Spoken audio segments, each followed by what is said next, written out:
Testing, testing, 1, 2, 3. Testing. I think so. Testing, testing.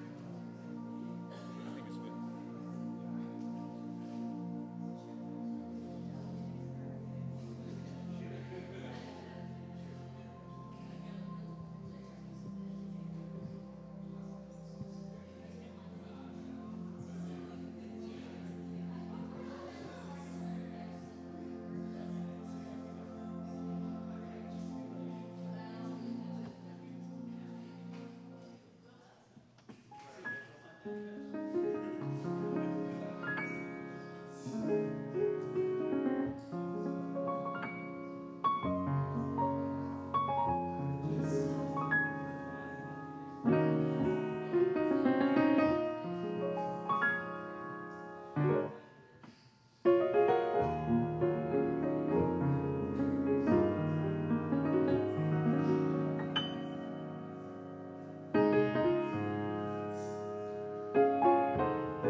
How are y'all doing today? Lovely. Well, hello there, everybody. My name is Joshua Hundle. We're gathered here today to celebrate and to recognize the call that's been placed on the lives of those who are doing their field placement. If I counted correctly, there are 29 of us doing it this year, including myself. Each of us are coming into it with wildly different contexts. We're coming into it with wildly different giftings, and we're even going into it for wildly different reasons, for wildly different purposes. But the thing that unites us all is we all want to make a positive change, both in the context in which we've been placed and also in ourselves, I would imagine. I don't know about my fellow people who are also doing field placement, but I'm, oh God, what's the word? Terrified. I'm terrified. But I'm also very excited, which is basically the same feeling, but wearing different clothes. So as we send these students forward today, I hope that we can all pray that by the end of our placements in May, there are 29 congregations or 29 different sites and 29 different people who have been radically and positively changed by their experience. And thank you all for being here today.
Thank you all for being here and welcome.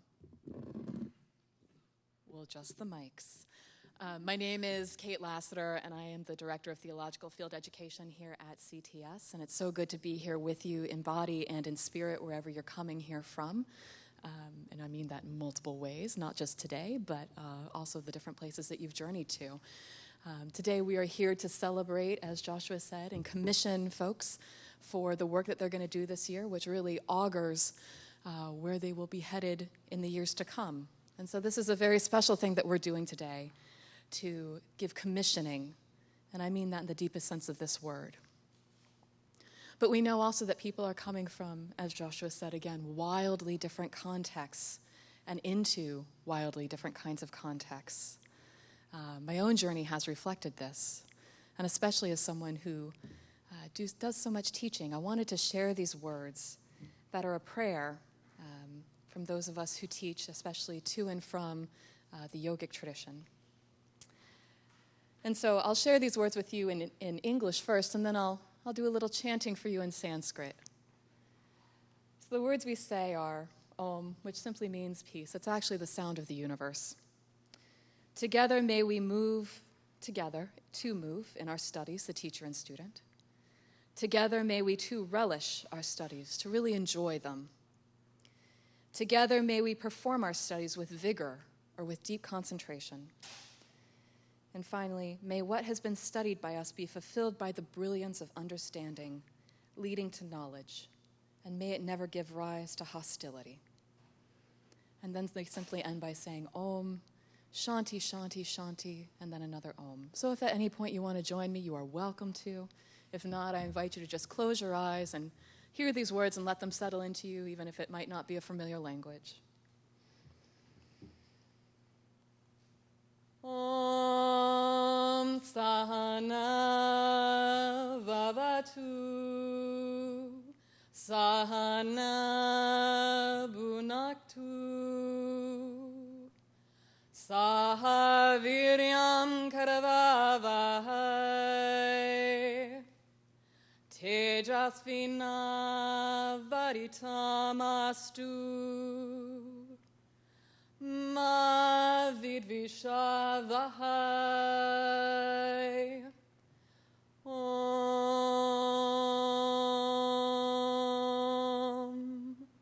Shanti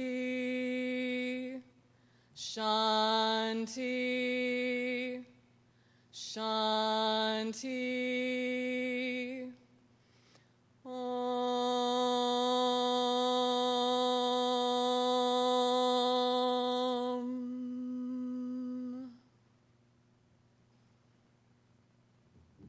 Please be seated.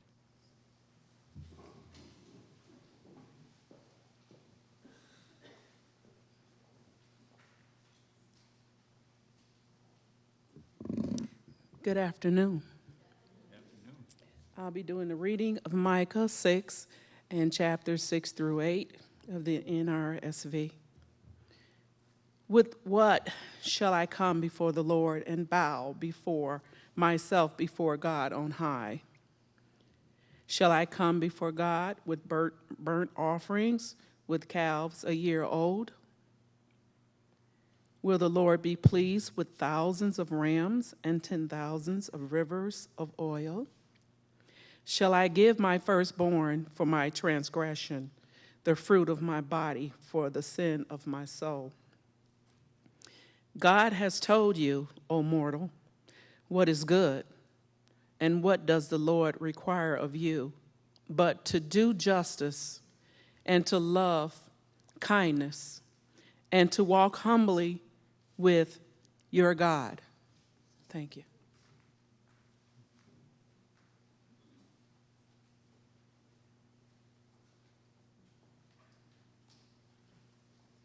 Good afternoon.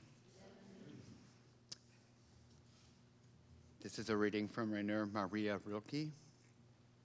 God speaks to us as God makes us, then walk with us silently out of the night.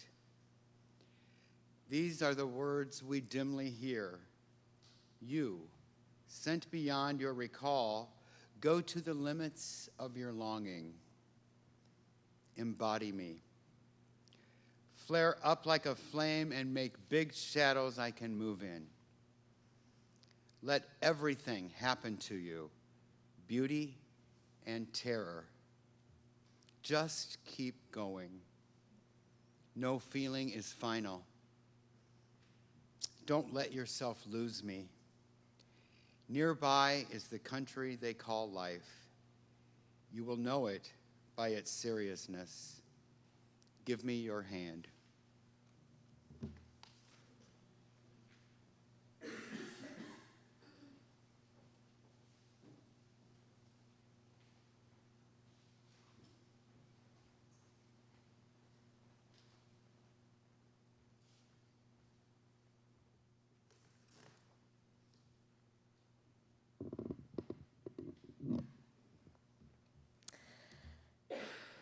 This next reading is entitled The Wisdom of No Escape by Pema Chodron.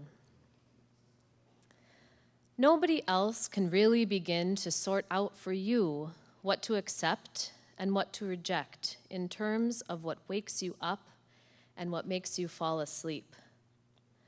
No one else can really sort out for you what to accept, what opens up your world, and what to reject, what seems to keep you going round and round in some kind of repetitive misery. The message is that each of us has all that it takes to become fully enlightened. We have basic energy coursing through us. Sometimes it manifests as brilliance, and sometimes it manifests as confusion. Because we are decent, basically good people, we ourselves can sort out what to accept and what to reject. We can discern what will make us complete, sane, grown-up people, and what, if we are too involved in it, will keep us children forever.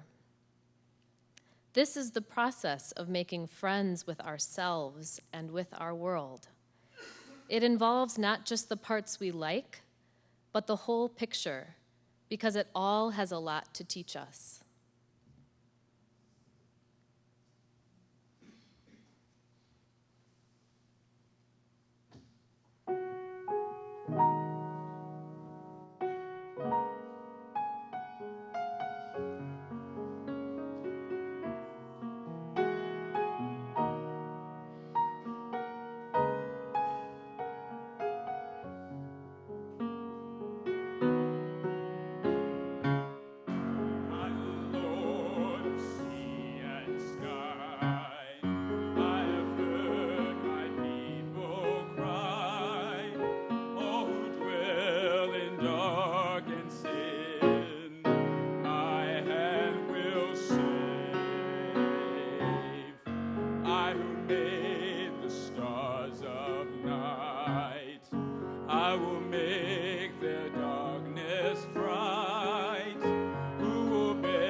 Have you all heard a good word yet today? Okay, good. Well, we're going to hear some more good words. We're going to have 3 folks come up and share, who are going to share with us a little bit how their work as either a supervisor or as a student is actually a part of their larger vocation. So I'd like to invite Reverend Charlene Hill to come on up and say a word or two.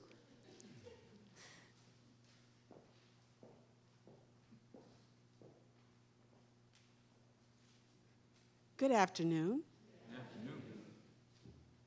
So I have to tell you, about 2 years ago, I picked up this book by Shona Rhimes, and the title said Yes. And I read the intro, and in the intro, she talked about even as successful as she was, that she found herself saying no when she was fearful, when she was kind of afraid. And something in that preface resonated with me. And so I committed in 2018 to saying yes, especially when I felt a no on my lip. And things went so well that I carried it right on into 2019. And so when Kate emailed us and asked us if we would stand before you, I said yes, not fully realizing all of what I committed to, but so I'm glad she said that, because I think I took a different turn, but hopefully, all information is good and it feeds the soul, hopefully. So I stand before you today, and I'd like to start out with a story. My name is Charlene Hill, and one word I'd like to say to students is to see everyone as human. A lot of times we'll look into titles, and we'll be intimidated by the title. And especially at my church, people have a lot of professional titles.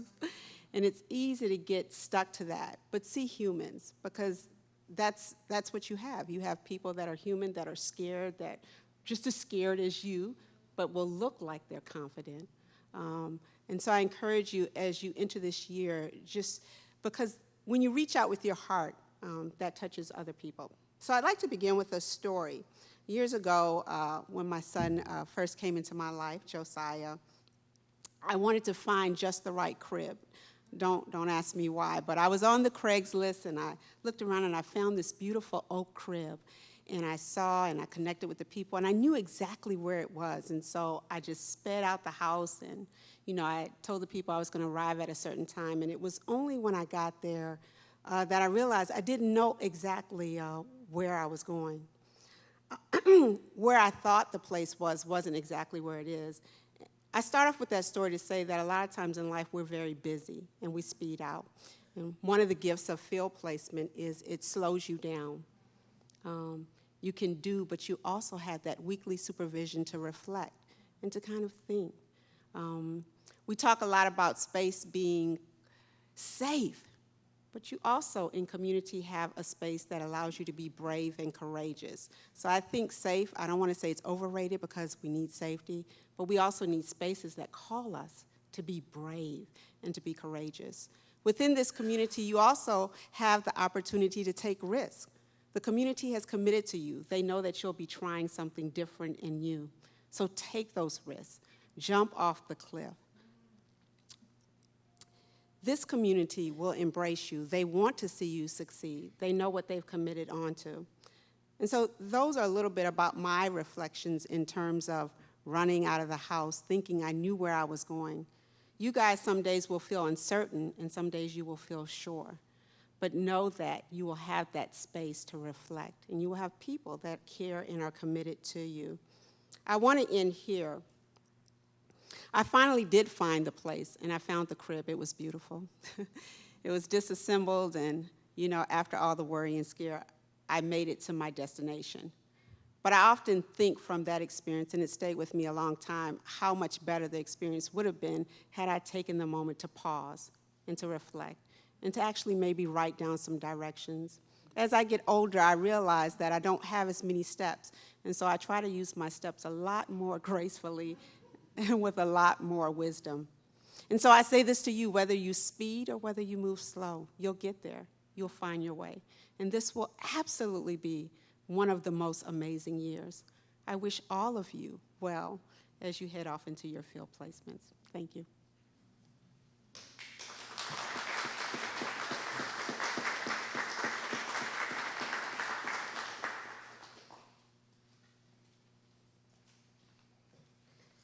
Hello, everyone. I bring you joy today. I have to tell you that it has been good just this experience today doing some reflecting, because when you're in the pastoral ministry, you don't always take the time that you should to reflect, and it does deepen your ministry. I have to tell you, I'm 60 years old, and it's taken me until I was 50 to where I could dress the way I really want to dress.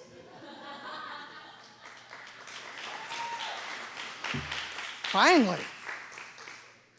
I have to tell you that the question that was asked was why supervising ministry students is important.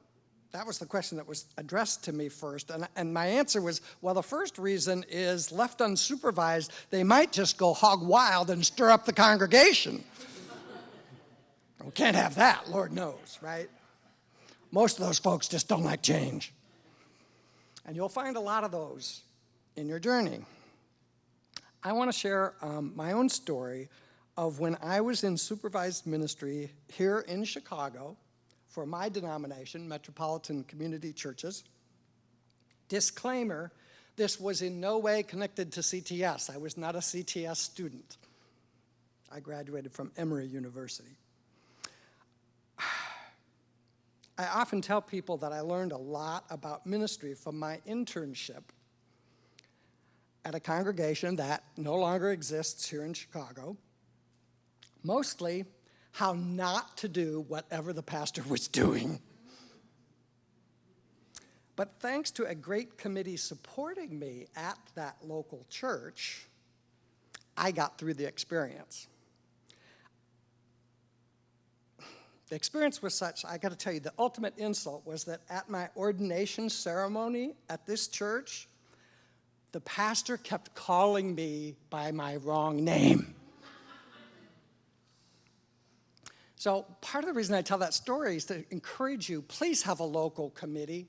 Wherever your placement is, draw maybe just 2 or 3 additional people besides your supervising pastor or whoever your supervisor is, because it will enrich your experience and allow them to experience you in a little different way as well. I decided then that if I ever had the chance to help someone learn, that I would seek to make it a rewarding experience. So I hope that I can do that. Because having an intern is also important to my ministry, because I need to be challenged about why we do things a certain way in the local church. I need to be reminded, along with all of my parishioners, that there is no one right way to do things.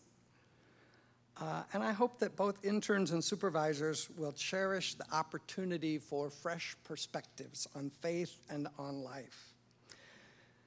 Being an effective pastor is all about motivation and teamwork.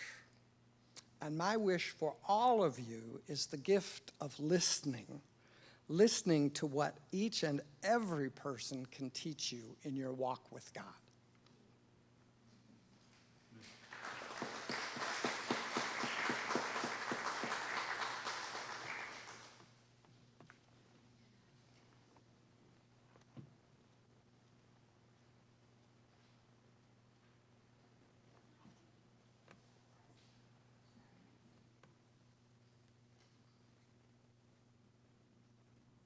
In Durham, North Carolina, where I am a 4th-year Master of Divinity student, pursuing my studies mostly online.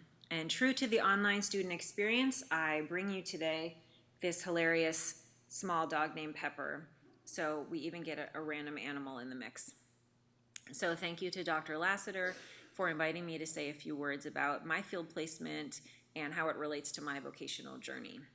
So I'm serving this year as a chaplain at the Duke Outpatient Clinic, which is a primary care kind of doctor's office associated with the Duke University hospital system. And the field placement is really piloting an extension of chaplaincy care beyond the hospital walls into this clinic environment. And the reason that this doctor's office is a good case study and a good place to try this is because it is an interdisciplinary kind of facility that serves high-need patients who might be struggling with lots of years and issues from their health, their economic status. They may have problems with poverty and homelessness. They may struggle with addiction. And so this is an interdisciplinary clinic that has doctors, nurses, social workers, psychiatrists, and physical therapists, pharmacologists, et cetera, and now also a chaplain. And so we work in teams to try to help patients stay healthy and try to give them as many resources as we can to connect with the community and to connect with themselves and perhaps also the divine. So that's kind of the heady, intellectual, professionally answer to why I'm excited about this. It's a chance for me to try something new within the Duke system and also develop some new professional relationships and lots of new skills. So, but the piece that's probably more interesting for our purposes, and as each of us reflect on our field placement opportunities for this year, I'm really interested in kind of how I got here. Like, how did each of us get to our field placements? And my favorite term when thinking about discernment is holy breadcrumbs. So what are the holy breadcrumbs that led you to the place you're in now? I know it's taken some pretty profound and even random encounters and a lot of learning and a lot of letting go to bring me to this place from my old professional identity and from my some of my old ways of being, which I'm still kind of working through and shedding. And I find that in this clinic environment and in other moments of intense pastoral care, I find myself letting go, going past the ego, finding myself deep within my body and connected to something way beyond myself. I feel chills, I feel gratitude, certainly not every minute of the day, right? But when I feel like that, that's a sign, that's a breadcrumb that perhaps I'm following in a faithful way the path that might be laid before me. So I invite you to think about how holy breadcrumbs have led you to where you are and how they will lead you going forward. And if you'll humor me for a minute, I'd like to just close by offering a brief blessing for our cohort as we continue serving and learning and growing this year. So may you find the holy breadcrumbs. May your eyes be open to see them in unexpected places. May your heart be open to receive and learn. And may you find something greater and bigger than yourself to guide you forward. And blessings on your journey, friends. I can't wait to learn from your experiences and to continue journeying together.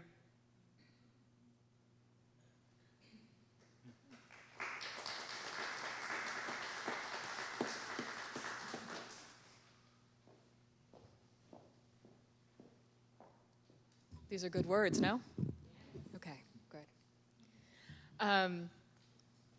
So as Catherine said, there are breadcrumbs along the journey that take us to where we need to go, and there's shedding that needs to happen as well. These are special times to hear this, especially during equinox season, right? We just celebrated equinox 2 days ago, right? It's a time of balance, of calling things into harmony, and so I want you to hear these words and see what resonates for you.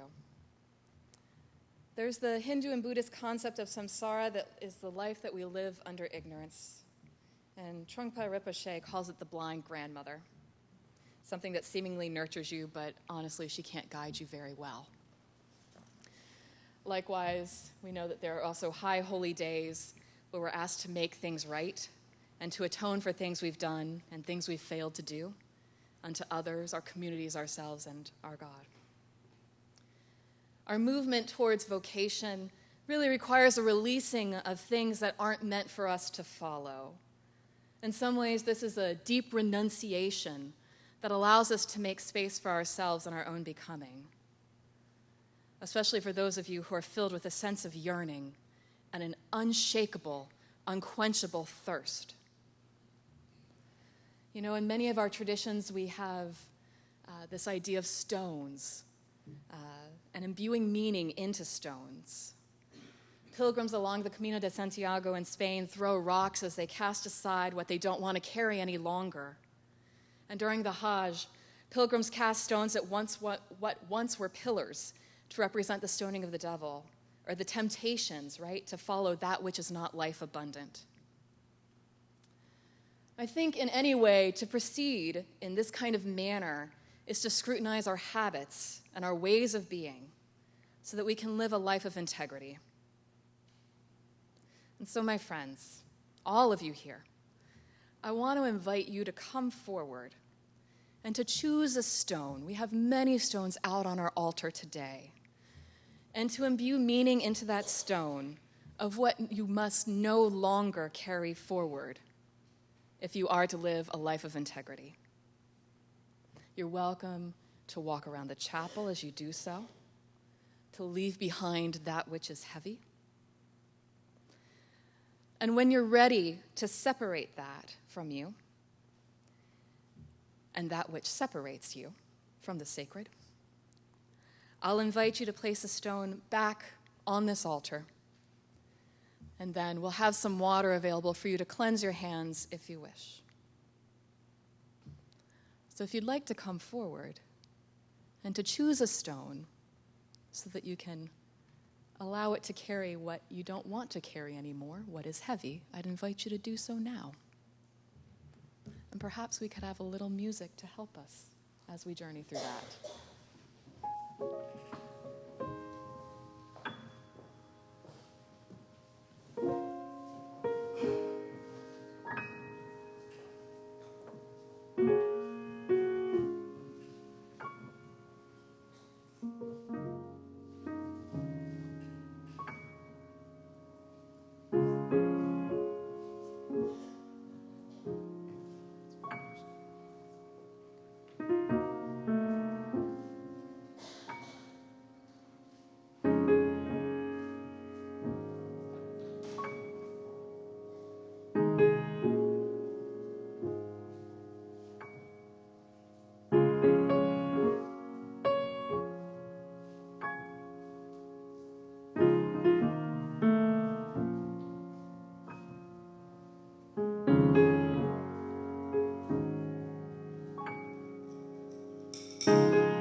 Hear these words from John Wesley.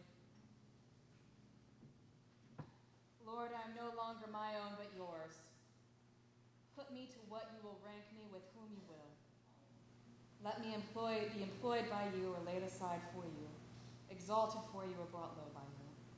Let me have all things, let me have nothing. I freely and heartily yield all things to your pleasure and disposal. And now, O glorious and blessed God, you are mine and I am yours. So be it. And let the people say amen. Amen. We know, too, that we are nourished by more than breadcrumbs. And that has been a theme that has been weighing on me from last night when I first heard Catherine's talk. And we trust that breadcrumbs lead us to places that nourish us and sustain us. Breadcrumbs lead us, literally, to the bread that is not made of stones, but is the staff of life. So I want to invite you to share also in this dry bread made with honey and wheat and water, cooked over coals, literally, last night, cooked over coals, as we offer gratitude for all that sustains us. And so if we'd like to partake in any of this, we'll go ahead and pass.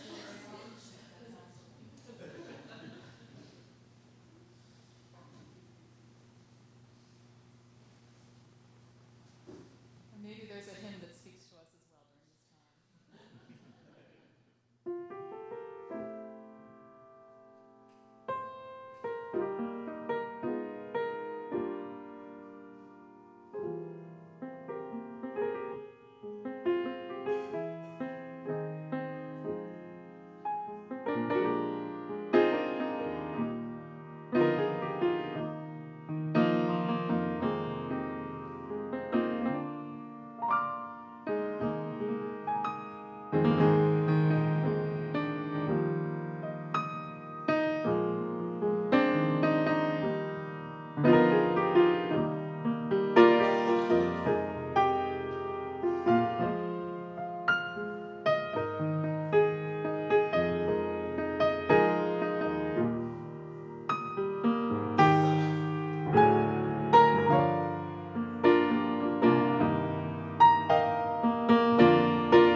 And so, community, will offer our prayers together.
Search my heart while I run this race.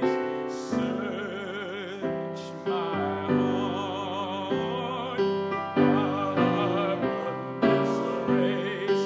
For I don't want to run this race in vain. Guide my feet while I run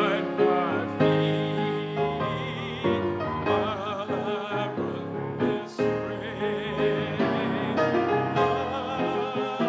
my feet while I run this race. Guide my feet while I run this race. For I don't want to run this race in vain.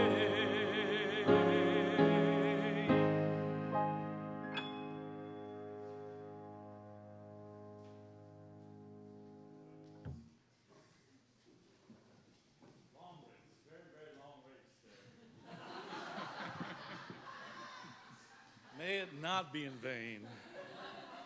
Not at all. Not at all.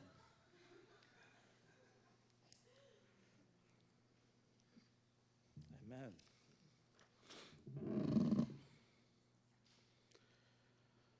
So it is my honor to lead you in this litany of sending.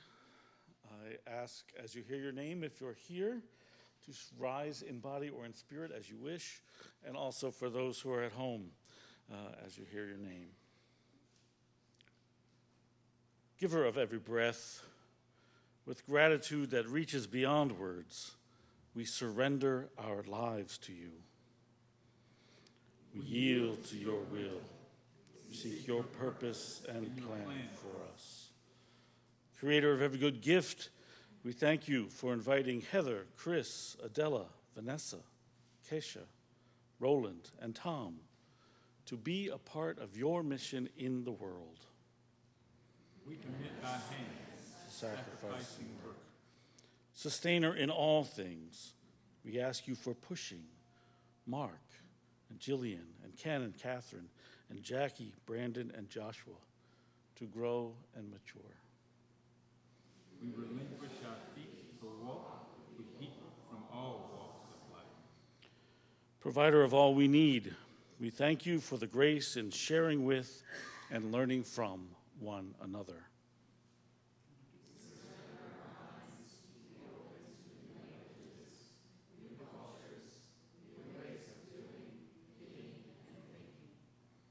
We thank you for designing Derek and Jerry and Ruth and Leica and Gina, Melissa and Rachel,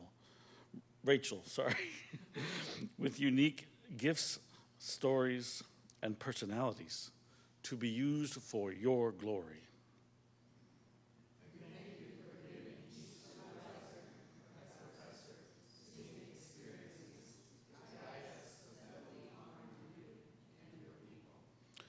We thank you for the generosity you shower upon Kelsey and Paula, Annabeth, Inessa, Valerie, Jeff, and Marilyn. Send them, send us in your provision, protection, power, and promise, as we work towards compassion, justice, love, and peace. Amen, amen, and ashe.